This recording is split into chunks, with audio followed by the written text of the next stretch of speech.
જેને જેને આ વાતને સાહેબ સમજી અને જ્યારે એ વાત નક્કી કરીને આપણા વચ્ચે રજૂ કરી છે ને ઋષિ મુનિઓનો નિચોડ ને સાર છે. ભજન વાણી બોલવી પણ એ વાણીનો સાર શું આપણને કહેવા માંગે છે તો એ સમજમાં આવે તો જે આપણે આ ફેરો લઈને મનુષ્ય જન્મનો આયા છે ને એ ફેરો સાર્થક થાય અને મનુષ્ય જીવન સફળ બની જાય અને માણસ છે પણ છતાં મનુષ્ય બની જાય. માણસ છે ખરું પણ મનુષ્ય નથી. એટલે મનુષ્ય બનવા માટે સાચી વાતનો સાર જાણવો પડે અને ગુરુ ચરણને આધીન થવું પડે. માના કુખમાંથી જન્મ લેવો ખરો પણ બાળકનો બેબીનો કે બાબાનો જન્મ લે, માણસનો ના લે. માણસ બનવા માટે જો કોઈ ફેક્ટરી હોય તો સાધુ સંત અને સદગુરુ છે. એટલે તુલસીદાસે કીધું સંત સગા એક છે ગુરુ સગા અને એક સગો અંતે રામ. તુલસી કે આ જીવને બસ તીનો ઠોર છે વિશ્રામ. નક બધી જગ્યાએ આધિ વ્યાધિની ઉપાધિની આગ લાગેલી છે. આ આગમાંથી જો બચવું હોય તો મહાપુરુષો જે છે એ વાતને તમે સમજી લ્યો. સમજણ જીવનમાંથી જાય તો પછી જોયા જેવી થાય. જો કોઈ વાતને ખાલી સમજવાની છે, બીજું કોઈ કરવાનું નહીં. એટલે મહાપુરુષો જે વાણીમાં આપણે રજૂ કરીને વાણીનો સાર શું આપણને કહેવા માંગે ધ્યાનથી આપણે હોભળવું અને એનું અમલમાં લેવું, નિધ્યાસન કરી મનન કરીને વલોણું કરવું. દૂધમાં ઘી ખરું, દૂધની અંદર ઘી ભરેલું છે પણ ડાયરેક્ટ દીવો કરવો હોય તો રૂ બોળી દીવો ન કરી શકો. એના માટે છાશના છોટામાં નાખવો પડે. પછી ભલે હજારો મણ દૂધ રહ્યું પણ એમાં છાશનો એક છોટો પડી જાય તો હજારો મણ દૂધ જમી જાય. એમાં જીવનની અંદર માના કુખેથી જન્મ લીધા પછી આપણના જીવનની અંદર માણસાઈ જામી જાવી જોઈએ. જેને જેને નહીં ઘણી વખત કહેતા કે આ ભાઈને હવે જામી ગયું છે, કેમ એ હારા ધંધે ચડી ગયો, હારા બિઝનેસમાં ચડી ગયો, હારો કોઈ ધર્મના માર્ગે ચડી ગયો એટલે કે આ હવે જામી ગયો, હવે આવું ખરે નહીં. સાખીમાં વાત કરી હતી મહારાજે કે સદગુરુજી મારી એવી જડી છે અપરંપાર, ઉખાડી હવે કોઈની ના ઉખડે. ભલન લાખો મથે લુહાર ગમે એટલો મથે પણ આવું હવે જોમીજી છે ઉખડે એવી. અને એટલે મહાપુરુષો આપણને જગાડી રહ્યા છે. સુંદર આજે સાહેબ આ તારીખ લખેલી હતી પણ મારે શિવંતીભાઈ ની વાત કરી 3 દિવસથી મને ફોન કરી પણ કીધું તારીખ ખાલી નથી, મારે તારીખ કેવી રીતે આલવી. પણ કાલે એવો પ્રસંગ હોમે જગ્યાએ બની ગયો અને એના વાહમાં એમના દાદીમાં મરી ગયા. કીધું આવું થયું છે કે તાર બાપુ એની તારીખ લસી નાખો હોય કે 30 તારીખ સુધી બધી તારીખો પેક હતી. ગુરુ મહારાજ ને તમારા બધાની દયાથી તમારા દર્શન કરવાનો તો તારીખ બદલી એટલે એ બધી દાદાની કૃપા છે કઈ. એટલે મહાપુરુષો સંતો કહે છે, આપણા ભારતના ઋષિ મુનિઓ કહે છે, ઋષિ મુનિઓની પરંપરા મુજબ જો આપણે ચાલશું ને તો જીવનમાંથી અંધકાર છે દૂર કરવા માટે પ્રકાશની જરૂર પડશે. પ્રકાશ જ્યારે થશે ને એટલે અંધારું દૂર કરવાની તમારે મહેનત નહીં કરવી પડે. દિવસ ઉગે એટલે અંધારું રહે નહીં એમ ના કે ઘડીવાર રહી જાય, એ તો જતું રહે. અને એટલે મહાપુરુષો સંતો ભારતની એક આર્ય નારી જેને મેવાડગઢની અંદર મીરાબાઈ રાઠોડ કુળની મર્યાદા અને એ વખત મીરાબાઈને જરૂર પડી રોહિદાસના ચરણે જઈ અને જમશે એમ વાત સમજી અને પછી કીધું કે આત્માને ઓળખ્યા વિના લખ ચોર્યાસી ના માટે આ બધી ભ્રમણાને ભાગ્યા વિના ભવના ફેરા. તો આ ભ્રમણા એવી છે શું? આયો ખરો પણ જાણ્યો નથી મનુષ્ય દેહનો મરમ. એક શેર અનાજને કારણે તે તો કોટીક કર્યા છે કાળા. બધી ફરતો અડે કાળા કરમ કરે જાય છે પણ એક શેર અનાજ હારું છે. તો એવો મર્મ શું છે કે આયો ખરો પણ જાણ્યો નહીં આ મનુષ્ય દેહનો મર્મ. તો મર્મ એવું શું છે? આપણે બધું જાણવાના છે, આપણે બધા જાણીએ છીએ પણ આપણે આપણને જાણતા અને આપણે કઈ રીતના છે એનો મરમ પડ્યો છે.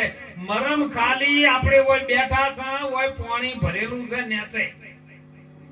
આપણે બધા જો બેઠા ને એ નેચે પાણી છે, નદીઓ ધમ ધોકારતો હોય, બોલો કોઈને ખબર કરી આપણે હે પણ એ નદીનું પાણી લાવવું હોય તો બોર વાળાને ફોન કરી પેલા રિંગ વાળાને બોલાવવો પડે અને રિંગ વાળાને જે સહી ચાર્જ આલવો પડે અને ઈ રહ્યો આઈને ભૂંગળું નાખે ને બોર પાડે એટલે 200 ફૂટ કે 300 ફૂટ જો એટલે અંદરથી પાણીના ફુવારા ચાલુ થઈ જાય. પછી ઈ રિંગ લઈને જતો રહે, પછી પાણી તમારે જમ જોવે એમ મફત. બોલો હવે તમે પાણીના પૈસા આલ્યા પેલા રિંગ વાળાને પૈસા આલ્યા? શના આલ્યા રિંગ વાળાને? પાણીના. વચ્ચે જે આવરણ હતું ને એના કાઢવાના તમે પૈસા આલ્યા. પાણી ફ્રી છે. પાણી વચ્ચે અને તમારા વચ્ચે જે ધરતીનું પડ હતું ને આવરણ છે, એમ જીવ ઈશ્વર વચ્ચે ને માયા વચ્ચે ફસાઈ રહ્યો છે અને માયાનું આવરણ આ જીવ ઉપર ચડી બેઠું છે. હવે માયાનું આવરણ ઘટાડવું હોય તો ગુરુ મહારાજના ચરણે જઈ અને તન મન ધન આ બધું એમને આપવું પડે તો આપણને જીવ દશા સમજાય. એટલે ગંગા સતીએ કીધું માન બડાઈ મેકીને આવો તમે મેદાનમાં. જો ખૂણા ખચકાની વાત નહીં. અત્યારે તો બોધ જોઈએ છે એટલે કે ઘરમાં બેહારીને ખૂણામાં બોધ કરવાનો. 2 જણાને બોધ કર્યો એટલે 2 જણા બીજા 2 લાવે એટલે પેલાને ચાદર આલી દેવાની. આવું નહીં. માન બડાઈ મેકીને આવો મેદાનમાં જોણી લ્યો તમે જીવની જાત. જાતિ સજાતિની તમને જુગતી કરાવું બીબામ પાડી દઉં બીજી. અરે વિજ્ઞાન એવું ના પાડે કે એનું ડીએન ના ફરે સાહેબ. ડીએન એટલે જે બીજ તત્વોથી આપણું શરીર બને છે ને એ બીજ કોઈ દાડો ન ફરે. જે બાપનું હોય એનું જ આવે. પણ ભારતને એક સંત માતા મારી ઋષિ મુનિઓની પરંપરા મુજબ બોલે, જેને કોલેજ નહીં કરી, નિશાળમાં જઈ નહીં, પણ એને અભ્યાસ કરીને કહી દીધું કે જો તમે એક વખત એકાગ્રતા કરીને તમે મારી હોમે બેહો ને તો ડીએન ફેરવી નાખો.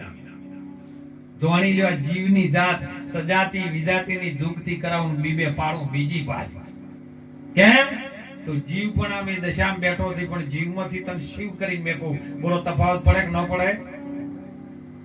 અને એ જો વાત આપણે સ્વીકારવામાં આવશે ને તો આ પોત ભૂતોના પૂતળાની અંદર રહેવા વાળો કોણ છે બસ એને ઓળખવા. પૂતળું તો ગમે એનું છે, જતું રહેવાનું ને. તમે મથશો તોય ખાટલામાં હુઈ રહ્યો તોય, પણ પરમાત્મા કેવો છે અને આપણે કેવા છે, આપણે કોણ છે, પરમાત્મા કોણ છે, બસ આની ઓળખ કરવી હોય તો કોક ગુરુના ચરણે જઈને વાત સમજવી પડે. પરમાત્મા તમારાથી જુદો નથી. જેમ દૂધમાં ઘી છે, ફૂલમાં સુગંધ છે, અરે લીંબુમાં ખટાશ છે, એમ પરમાત્મા પોત ભૂતોના પૂતળામાં ઠસો ઠસ છે. પણ આપણે ગોતીએ સચો બાર. એટલે સવારામ બાપા પીંપળીનો સંત બોલ્યો છે કે પૈયું છે એ ગોતતો નથી અને ગોતે છે શેટે. તીરથ વ્રત તું બહુ કરે છે ને જાય બદ્રીના બેટે. 12 વાસના બહુ ફેલાવે નજર ન રાખે નેઠે. જેના ઘટમાં જેની સુરતા સુગર સમેટે ને તો ઘટમાં સાહેબ. એને સાહેબ કીધો સાહેબ કે જેને કદાચ મારી સુરતા બાપુ સુંદર વાણી રજૂ કરી છે કે ડાભી છે ઈંગલા ને જમણી છે પિંગલા અને વક્ષમાં સૂક્ષ્મણા. જો સૂક્ષ્મણામાં તમારી લહેરી ઉત્પન્ન થાય અને એ સુરતા પડેલી છે, સુરતા જો જાગૃત થાય ને તો સુરતા ચડે બંકનાળ ઉપર. અને બંકનાળમાં 10મો દ્વાર છે ને એ ગુરુનો દ્વાર છે ને એ દ્વારે થઈ અને શૂન્યમાં થઈને ઉપર ચડી જાય મેરુ ઉપર. અને પછી ત્યો રહીને જોવે ને એટલે બધો તમાશો જગત શું છે ને ખબર પડી જાય કે જગત જેવી કોઈ વસ્તુ છે ને. તમે મોનીને બેઠા એ જગત છે. જગત જેવું કોઈ છે પણ તમે મોનીને બેઠા છો કે આ બધું જગત છે. જગત તમારો દેહ એ જ જગત. કબીર સાહેબે કીધું સુન મેરી બુનિયા આપ મુએ તો ડૂબ ગઈ દુનિયા. આજથી 15 વર્ષ પહેલા પિક્ચર આવ્યું હતું રાજકુમારનું. આપણને ઘણું પિક્ચરમાંથી સાચું હતું પણ એનો આપણે ભેદ મનોરંજનમાં લઈ લીધો. અને એ વખત રાજકુમાર એવું કહેતો हमको मिटा सके वो जमाने में दम नहीं, जमाना हमसे है हम जमाने से नहीं. તો આ દુનિયા તમારાથી છે, તમે દુનિયાથી નથી. આવો ભેદ ગુરુ મહારાજ તમને ખોલી બતાવ્યા. મરમ પડ્યો છે ને એ સમજાવે કે આ બધી દુનિયા તો ખાલી તને દેખાવ ને પ્રકૃતિનો છે. આ તો જે જન્મ્યા સર્વે જવાના, કોઈ અમલ કાયમ રહેવા વાળું નથી. પણ જન્મે છે કોણ ને મરે છે કોણ? આ ભેદ ગુરુના ચરણમાં પડ્યો છે. ગુરુના ચરણ એટલે શું? બધા કહે છે કે સદગુરુ ચરણે જઈને વંદન કરું, નમો વારંવાર, હેત કરીને ગુરુજી દીજીઓ મને અમૃત રસનો સ્વાદ. ગુરુનું ચરણ એટલે શું થાય? હે બધા જઈને ચરણ ધોવે, પગ ધોવરાવે અને પછી કે પીવો. હું પી પીને કોકને મોદાનો કરતા. ગુરુ મહારાજનું ચરણ એટલે વચન છે. વચનમાં તમારે રહેવાનું છે, અને પગમ બેસી નહીં રહેવાનું. ગુરુના વચનમાં રહેવાનું છે. અને જે વચન હાલે ને એ હમણાં ભજનમાં વાણીની વાત આવી હતી, પગ રે વિનાનું પેદલ હાલવું. પગ વગર હાલવું એટલે પગ મૂકવા પડે ધરતી પર ધરતી ઉપર પગ ન હોય, જેનો વચન ઉપર ચરણ હોય ને એ વચન ઉપર ચાલે અને કોઈ દુનિયા નડે. અને એટલે માટે આપણી કેવી રીતના સ એની ઓળખ ખૂબ માર્મિક ટકોર છે સાહેબ, સમજવા જેવી હો. કે આપણે ભગવાન સ્વરૂપ છે, પણ આપણા નારો ભેદ આપણને ભૂલાઈ ગયા છે. કારણ કે ગર્ભવાસમાં ભક્તિ કબૂલી બહાર આવીને ગયો ભૂલી, 84 નું વ્યાજ આયા પછી વધી ગયું અને દેવામાં ગયો તું ડૂલી. યાદ છે તને? યાદ છે? મરવાની બધાને યાદ છે કે આપણે મરવાના, આપણે મરવાના. યાદ છે તને? યાદ છે મરવાની? હવને યાદ છે. ચેતી શકાય તો હજી ચેતી જાજો, નહીતર ખાતામાં મોટી ખાજ છે. આ ખાતાની ભરપાઈ કરવા માટે માણસનો અવતાર મળ્યો. માતા પિતાનું સારું કર્મ થયું, માતા પિતાનું મિલન થયું, માં રજની દાતા બની, બાપ બીજનો દાતા બન્યો. અને એની અંદરથી માના ગર્ભની અંદર અષ્ટકમળ પોખડી, અષ્ટકમળ પોખડીની અંદર એવું એક ઘર જેને ગર્ભ કહીએ છીએ. અને ગર્ભની અંદર બીજ પડ્યું ને, અને એની અંદરથી એક બૂંદમાંથી 3.5 કિલોની કાયા બની. અને ભારતની સંત માતા તોરલે જાડેજાને કીધું, સાહેબ કચ્છની ધરતીનો કાળો નાગ જેસલ જાડેજો, અને એને કીધું, હે જાડેજા, હાડ નતું, માંસ નતું, ચામડા રુધિર રાય નતું, શ્વાસ ઉશ્વાસ તેદી નતા, તેદી જાડેજા ધણી આપો આપ હતા. ઈ ધણી નતું. ઓળખ તો કે મને ઓળખાવું હોય તો હું કરું કે મારો ધણી કઈ જગ્યાએ નહીં તું ઈ કે. હરણ આવે છે લખ 4, એ હરણમાં મારો સાહેબો આવશે. હે જો જોઉં ત્યો છે સોમળો, પણ તમે મેલો મનનો ઓમળો. બધી જગ્યાએ પરમાત્મા છે, પણ મનની અંદર એવું કહી છે કે હું ઠાકોર છું, હું પટેલ છું, હું દરબાર છું, હું કોક છું. એટલી ઘણા ભગવાન જુદો છે ને. આ બધી નાતી જાતિના ભેદ મેલી અને મહાપુરુષો કે નાતી જાતિ નહીં હરી કેરા દેશમાં કાઢજો તમે વર્ણનો વિકાર. આ વિકાર પહેરી ગયો ગાલ્યો કે નહીં? આપણે બધાને હારે રહી ગાલ્યો. બાળકને જ્યારે જન્મ થયો ને, જે વખત 9 માસ પૂરા થયા, માના ગર્ભની અંદર માં એક જ શ્વાસે, એક જ શ્વાસ હતો. હો આ તો 2 થયા તને બગડ્યું હે. એક જ શ્વાસે માં એના બાળકનું ધ્યાન રાખતી હતી. એ સોહમ શ્વાસ હતો, એ શિવ હતો. અને ઉશ્વાસ એ શક્તિ હતી. ઉશ્વાસ હોર રાખતી હતી, શક્તિ એના ખોળામાં રાખતી હતી એ બાળકને. અને શ્વાસ ચેતન પાવર પૂરતો હતો. અને જ્યારે 1 મહિનો, 2 મહિનો, 3, 4 કરતા કરતા કરતા 9 માસ પૂરા થયા ને, એટલે આભા મંડળ હેઠું જૂન ધરતી ઉપર આવી. એક પ્રશ્ન તમને પૂછું, દેજો એમને વર્ણી રે. આભા મંડળ જેઠું દીઠું ને, દીઠી ઉપર ધરણી રે. ચેતી શકાય તો ચેતી જાજો, ચેતી લ્યો નર નારી રે. એ તારો હરી ભજવાનો લાવો તો જાય છે. આ પ્રશ્નનો જવાબ જો ને, નહીતર એક તારા હેઠા મેલો. ગઈ ગઈને ખોટા ગળો દુઃખ છીન ઉજાગરા તમે ખોટા કરો. લખીરામ ને ગુરુ જહેર મળ્યા, કર્મણ મળ્યા, અંતરના ભેદ ખોલ્યા. આ વચને ગુરુના ચરણે વસ્તુ છે વણ તોલ્યા. વસ્તુ કીધી હો, એવું નામ ઠેરાયું નહીં, કારણ કે નામ અક્ષરમાં આવતું નથી. એવો નામ, એવું ગુરુ મહારાજે કીધું કે ખરા નોમની મને નિશાની ચડી. એ નોમ કયો છે સાહેબ? અને 9 માસ પૂરા થયા ને એટલે આ આભા મંડળ જેટલું 9 લાખ તારા ગણો તો હોય, ચંદ્ર સૂર્ય ગણો તો હોય ને, એ આ બ્રહ્માંડમાં ફરી રહ્યા છે. એ તો આવન જાવન આ પૃથ્વીના ઓટા મારે. તમે જોજો, આ પૃથ્વી મહાપુરુષો સંતો વિજ્ઞાન પણ એવું કહે છે 24 કલાકમાં 1 લાખ કિલોમીટરનું અંતર કાપે. તમને કોઈ દા ચક્કર આયા ખરા ધરતી પર? એક ચકડોળમાં બેસી ગયા હોય, જો ચકડોળના 2 ફૂદેડા વધારે માર્યા હોય ને તો મોણને ચક્કર આવવા માંડે. પૈસા ઊભું રાખો. પણ આ પૃથ્વી 1 કલાકે 1 લાખ કિલોમીટરની અંતરે ફરે છે. બોલો તમને કોઈ દાડો ચક્કર આયા? કેમ? 24 કલાકમાં દાડો આમ થઈને આમ આવે. દાડો નહીં ફરતો, પૃથ્વી ફરે છે. એમ આ પૃથ્વીમાં સૂર્ય જે જમણી સાઈડમાં છે ને, એ શ્વાસ આવે છે. સૂર્યના કિરણથી આવે એ સોહમ શ્વાસ આવે, હોય જઈને પૃથ્વી મોટો મારી અને પાછો હોય જતો રહે. એટલે જે ઉશ્વાસ ઉપડે એમાં અંધારું થાય અને શ્વાસ આવે એટલે અજવાળું થાય. ઓમય રાત અને દિવસ થાય છે. અને એ જો કદાચ આપણને આ દળી જાય, આ મૂળ દળી જાય કે આનું આવે છે ચોથી આ ચંદ્ર રે એ સૂર્યને તમે એક ઘરમાં લાવો, પછી ધાર્યું એનું થાય રે સાહેલી. આરે અવસરમાં જેને સદગુરુને શેક્યા. સૂર્યનો ચંદ્ર એક ઘરમાં આવી જાય સાહેબ. એ એક ઘર છે, ગુરુનું ઘર છે. એ ગુરુના ઘરમાં જો ને એટલે એ શૂન છે, શૂન. અને 9 માસ પૂરા થયા એટલે બ્રહ્માંડ નીચું આવ્યું અને એ વખત ઓને ગંજ આવવા માંડી. કારણ કે એ વખત ફોન આવવા માંડી, અકળાવા માંડ્યો. પ્રભુને પ્રાર્થના કરી, ગર્ભમાં રહી, હે પ્રભુ આ નરકના દ્વારમાંથી મને તો છોડ. પૃથ્વી ઉપર ગયા પછી તારા ભજન સિવાય હું બીજું કાઈ નહીં કરું. તારું જ ભજન કર્યું, તું જેમ રાખીશ એમ રહી. હે મારો વાલો રાખે એમ રહીએ. આપણે હરિના ભજનમાં જઈએ.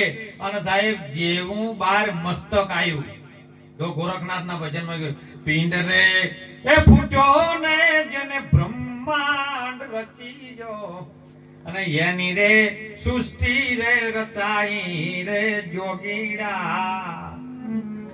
સાહેબ આ પિંડ ફૂટ્યો ના બ્રહ્માંડની રચના થઈ. પહેલું મસ્તક આવ્યું. મસ્તક કેવું? મસ્ત એટલે સરસ થાય, અને આ તક મળી એટલે ત એટલે તરત ને ક એટલે કરો. વાટ જોવાની જ નથી. અને બહાર આયા ને જેવી દયાને ઓમ કરીને જે શ્વાસથી માની નાભી તૂટેલી હતી આ હોય એ ઓમ કાપ્યું ને એટલે સીધું પહેલું ડચકું આવ્યું. તમે જોજો વાળું બાળકની જ્યારે રચના થાય. અને જેવી ઓમ કરી ઓમ કાપીને ગોઠ મારી ગઈ, આવું ડચકું પહેલું આવે દરેક બાળકને. અરે હું તો કહું જાનવરને કીડીથી મોટી ઉંદર ઉધી નહીં આવે, પણ આપણે સમજણ ન પડે. અ ઉ અને આ અકાર ઉકાર અને મકાર ત્રણે ભાગમાં શરીર વેકાણું. રજો ગુણમાં, તમો ગુણમાં, સતો ગુણમાં, આકાશ પાતાળના પૃથ્વીમાં. અને જેવું એથી છૂટ્યું એટલે એનો શ્વાસ ચાલુ થયો. પોતાનાથી લેવા માંડ્યો ને જો સુધી માના આશરે હતો તો સુધી અને કશું હતું. એક જ નોધારાના આધારમાં મારા રક્ષા કરતી હતી અને પરમપિતા વર રાખતો હતો. બસ એના આધારે હતો ને બહાર આવ્યો એટલે બધું એના હારે કરવાનું ચાલુ કર્યું ને એટલે એ ભૂલી ગયો. ગર્ભમાં કોલ દીધો તો બહાર આવીને ભૂલી ગયો. એટલે માણસને નુગરો કહેવામાં આવે કે તું પહેલું નુગરા પણ તો તારી માના કુખમાં કર્યું છે. હવે આ ભરપાઈ કરવી હોય, જે બોલ્યાથી કદાચ ન નિભાઈ શકો, તો મહાપુરુષો કહે છે કે નર નુગરો છે. 10 માસમાં આવ્યો હો, 9 માસ પૂરા થયા હતા. 10માં જન્મ થયો તો 9 મહિને કોઈનો દીકરો ના આવે, પેદા ના થાય. 10 મહિને આવે. 10માં બેહે ને તાણક બાળક નો, તાણક ગુરુના દ્વારમાં નવે દરવાજા તારી નબી રે રમોતના, અને 10માં મોલે એ દેખાય સોહિર મેલમાં મે રામ બોલે. આપુ ત્યાગે વાગર જાય, પછી જણણમય ઝાલરી જ વાગે. 9 દરવાજા બંધ હોય ત્યાં 10માં મે ગુરુનું દર્શન થાય. એ માના કુકેથી 9 દરવાજા 9 મહિના પૂરા થાય એટલે 10માં જ બાળકનો જન્મ થાય. 9 મહિને કોઈનો જન્મ થતો જ નથી. અને એ ભેદ ગુરુના ચરણમાં પડ્યો છે, ગુરુના વચનમાં પડ્યો છે. કોઈ તત્વજ્ઞાની ગુરુ મળી જાય, કોઈ સાધુ સંત મળી જાય, સાધુ ઘણા મળી જાય. અમારા સદારામ બાપા તો એવું કહેતા, સંતોમાં ઘણો ફેર છે, સંત કને કહેવું? સચરાચરમાં બધે રામ જોવે, સંત એને કહેવું. સાધુમાં ઘણો ફેર છે, સાધુ કને કહેવો? અખંડ ધણીનું ધ્યાન ધરે, સાધુ એને કહેવો. નહીતર ભેદ પહેર્યો હોય બીજાના માટે દક્ષિણા માટે લડા કરતા હોય, એ સાધુની વાત નહીં કરો. હે જોઈ લો, કળિયુગના બાવા ભેદ લીધો ધૂતી ખાવા, જોવા કળિયુગના મંદિર મળે આવક વાળું બેહે બાવો ગાવા, લોબા ટૂંકા હાથ કરે પર નારીને લલચાવા. જોઈ લ્યો આ કળિયુગના બાવા. આ તો જે જગ્યા ધારણ કરીને બેઠા, જે ગુરુનું ભજન કરીને બેઠા છે ને, એવા સાધુને વંદન કરું છું સાહેબ. ભૂતનાથ અખાડામાંથી બાપુ દશરથગીરી બાપુ વધાર્યા છે, જેને ભજન કર્યું ભૂતનાથ બાપુ સાહેબ, જેની વાણીઓ આખા વિશ્વમાં ડોલવા લાગી. હે એવા સાધુને વંદન કરું છું સાહેબ. એટલે ખૂબ જાગજો. મારો તો કહેવાનો ભાવાર્થ છે કે આધ્યાત્મિક સિદ્ધાંત અને આધ્યાત્મિક ના શબ્દો કદાચ જીવનમાં કોકને ટાવર પકડે કે નાયે પકડે, પણ સીધોનો સંદેશો એક આપું છું કે કોઈ દાડો ભાઈઓથી તમે બગાડતા નહીં. આજ મને એ વાતનો આનંદ આવ્યો છે કે આજ વ્યસન ઓછું લાગે હોય. હમણાં અમે બુડા ગયા હતા, મેં કીધું આ તો ગોજો પીવા બોલાયા છે, ભજન કરવા બોલાયા છે, ખબર પડતી નહીં. એટલે ખૂબ ધન્યવાદ છે, તમે વ્યસનથી મુક્ત રહેજો સાહેબ, જીવન સારું બનશે. તમે જેવું કરતા હશો તો બાળકોની અસર એના ઉપર પડશે. સદારામ બાપા ટોટાના વાળા એક ઓલિયા પુરુષ, જેને આખી સમાજની અંદર નહીં 18 આલમની અંદર એક જ વાત કરી, તમે શિક્ષિત બનજો અને વ્યસનથી મુક્ત બનજો. જો વ્યસનથી મુક્ત બન્યા ને તો હારી હારી પોસ્ટમાં તમારા દીકરા નોકરીએ લાગશે. પણ વ્યસન નહીં કરેલું હશે તો ઘેર હોદે રોટલા ઘડીને બેનીઓ બેઠી છે ને, તો એ રોટલા ઘડવાનો ટાઈમ થાય ને પૂરો રોટલો થઈ જાય, ખાવા બેઠા હોય અને બહાર ખાલી પુત્ર ભગવાન ચાલુ થાય ને, તો પેલા ઘરમાં બેઠા બેઠા થથરી એટલે ખાઈ લો પેલો આવે. કોણ આવે? પેલો જમાઈ રહ્યો છે, ખાઈ લો જલ્દી, નકમાં ખાવા નહીં દે. જમે હોતા માટલાનો રેડી ના આવે, એટલે તે પોતે ના ખાય પેલા ખાવા ના દે. એટલે ખૂબ ચોક કદાચ ખૂણા ખસકે હોય. હવે તો ધીરે ધીરે બધા સંતોનો અવર જવર થઈ છે, એટલે સારું થયું છે સાહેબ, ઓછું થયું છે ઘણું. એ તો ઉકેડા ઉકળતું નહીં, હવે બંગલમ જતું રહ્યું ફ્રીઝમાં.